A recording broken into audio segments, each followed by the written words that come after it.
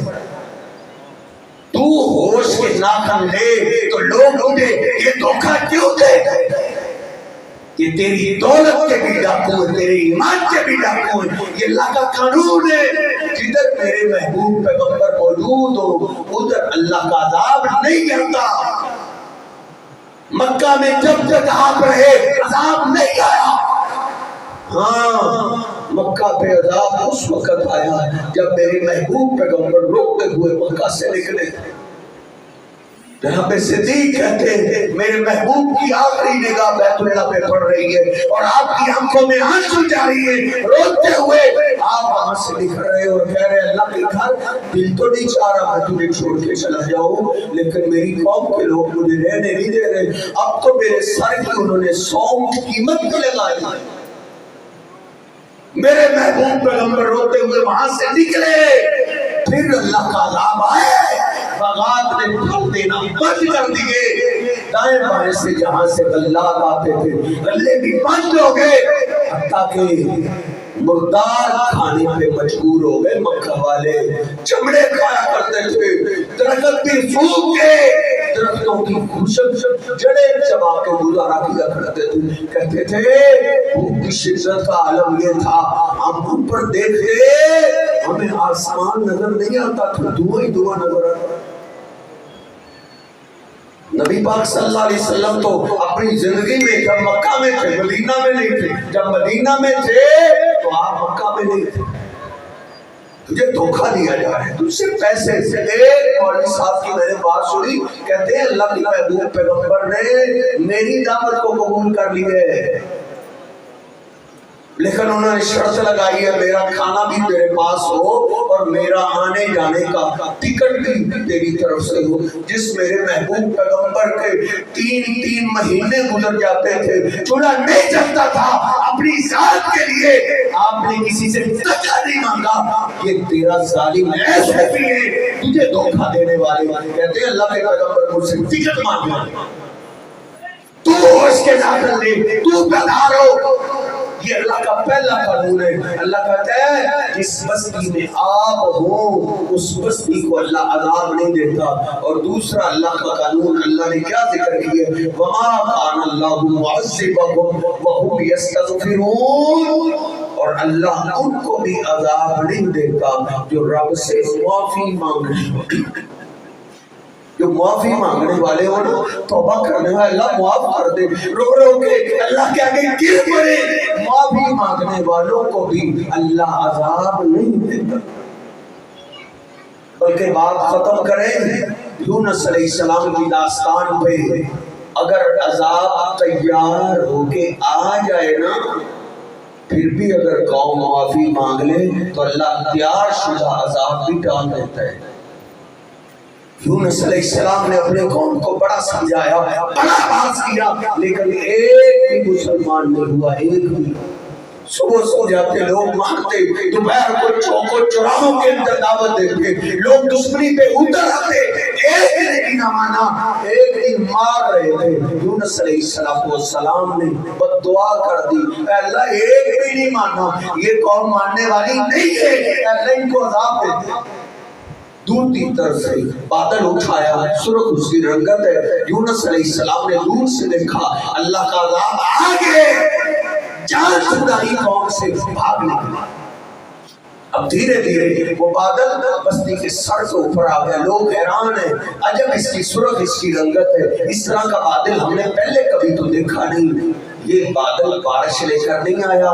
یہ یونس سچا پیغمبر تھا ان کی دعا قبول ہو گئی ہے. یہ اللہ کا عذاب ہے. ایک بولا نے کہا یونس کہتا تھا میرا رب اپنے بندوں کی بڑی جلدی مان جاتا ہے. بندوں کے معافی مانگنے میں دیر ہے اس کے معاف کرنے میں کوئی دیر نہیں. یہ صدا سنتے ہی سارے سجدے میں گر پڑے. اللہ کے آگے رونے لگے گڑ گڑانے لگے اللہ بھول ہم سے ہوئی ہے غلطی ہم سے ہوئی ہے تیرے پیغمبر کا جینا ہم نے دھوکہ کیا ہے. اے اللہ ایک دفعہ معاف کر دے آئندہ سے کبھی بھی تیرے پیغمبر کی نافرمانی نہیں کرے. قرآن کہتا ہے یہ کسی خطیب کی خطابت نہیں ہے یہ کوئی کہانی نہیں میں سنا رہا رب کا قرآن ہے. 11واں سپارہ سورہ یونس ہے. اللہ کہتا ہے فلولا كانت قرية آمنت فنفعها ایمانها الا قوم یونس. لوگوں آج تک کبھی ایسا نہیں ہوا کہ آیا ہوا عذاب میں نے ٹال دیا ہو سوائے یونس کی قوم کے. لما آمنوا کشفنا عنہم عذاب الخزي فی الحیات الدنیا ومتعناہم الی حین. اللہ کہتے ہیں جب انہوں نے اپنی آنکھوں سے ہمارا عذاب دیکھ لیا ایمان لے آئے, معافی مانگنے لگے, اللہ کے آگے رونے لگے, گڑگڑانے لگے. اللہ کہتے ہیں آیا ہوا عذاب ہم نے ٹال کے رکھ دیا تھا. معافی مانگنے والی قوم ہونا آیا ہوا عذاب بھی ٹل جاتا ہے. اب یونس پیغمبر علیہ السلام باہر کھڑے انتظار کر رہے ہیں اب عذاب آتا اب آتا, لیکن عذاب تو نہ آیا. وہ پیغمبر اللہ کے برگزیدہ پیغمبر تھے لیکن غیب تو نہیں نہ جانتے تھے کہ میری قوم نے تو اللہ سے صلح کر لی. یہ غیب کے خزانے تو میرے رب کے پاس ہے. اللہ کا قرآن پکار پکار کے کہہ رہے ہیں لا یعلم من فی السماوات والارض الغیب الا اللہ. لوگوں زمین و آسمان کا غیب اللہ کے سوا کوئی نہیں جانتا. غیب کے خزانے اللہ کے پاس ہے. یونس علیہ السلام انتظار کر رہے عذاب آتا, عذاب تو نہ آیا. بس یہ پیغمبر ضرور ہے غیب نہیں جانتے تھے. ادھر اللہ کے پیغمبر کو بھول ہوئی ہے, غلطی لگ گئی ہے, کیونکہ کوئی پیغمبر بھی اپنی مرضی نہیں کر سکتا. ادھر اللہ کے پیغمبر نے اپنی مرضی کی ہے. کوئی پیغمبر اللہ کی وحی کے بغیر نہ بول سکتا ہے نہ کوئی کام کر سکتا ہے, لیکن ادھر پیغمبر نے اپنی مرضی کی ہے. یہ قوم تو ماننے والی ہے ہی نہیں. چلو دین کی دعوت کا کام ہی کرنا ہے نا, کسی اور بستی میں جاتے ہیں ان کو جا کے دعوت دیتے ہیں. اجازت لینا بھولے, ادھر سے نکلے آگے دریا آیا, دریا کے کنارے کشتی, کشتی سواریوں سے بھری ہوئی. یونس علیہ السلام نے کشتی میں چھلانگ لگائی ہے, اللہ نے کشتی کو چلانا شروع کر دی ہے. کشتی دریا کے درمیان میں پہنچی, کشتی سے چھوٹے کھانے لگی, کشتی ڈولے کھانے لگی, سواریاں چلا اٹھی اللہ تیری کشتی کو کیا ہے, نہ کوئی طوفان ہے نہ کوئی آندھی ہے, بغیر طوفان کے چھولے کیوں بڑھ رہے. اللہ پکار اٹھا وَإِذَا رَكِبُوا فِي الْفُلْكِ دَعَوُا اللَّهَ مُخْلِصِينَ لَهُ الدِّينَ. ادھر زمین والا کوئی تمہارے کام نہیں آئے گا. ادھر نجات چاہتے ہو تو آسمان والے کو آواز دو. سارے آسمان والے کو پکار رہے لیکن چھولے بڑھ رہے, ان کو موت نظر آنے لگی. اللہ کھڑا ہو گیا, کہتے ہیں مجھے سمجھ آ گئی ہے, پہلے بھی کشتی طوفان میں پھنستی تھی, آسمان والے کو آواز دیتے تھے, وہ نجات دے دیتا تھا. آج آسمان والے کو پکارنے سے بھی نجات نہیں مل رہی. لگتا ہے ہماری کشتی میں وہ آیا ہے جس کو آسمان والا پار نہیں کرنا چاہتا. وہ کون ہے؟ اس نے تو مرنا ہی مرنا ہے, اس نے تو ڈوبنا ہی ڈوبنا ہے. وہ ہمیں تو نہ لے ڈوبے, کوئی بھی نہ اٹھا.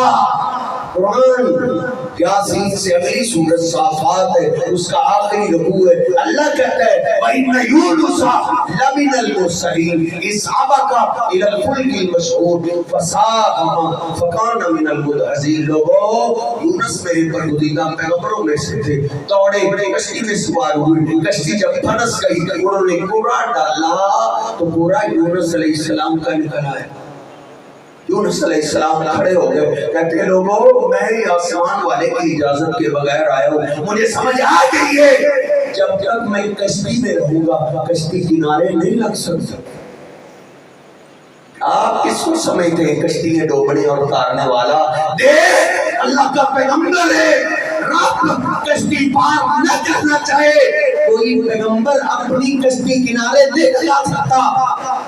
تو کس کو سمجھ ہے معین الدین چشتی لگا دے پار کشتی, تیرا مولوی جھوٹا قصہ کرتا ہے.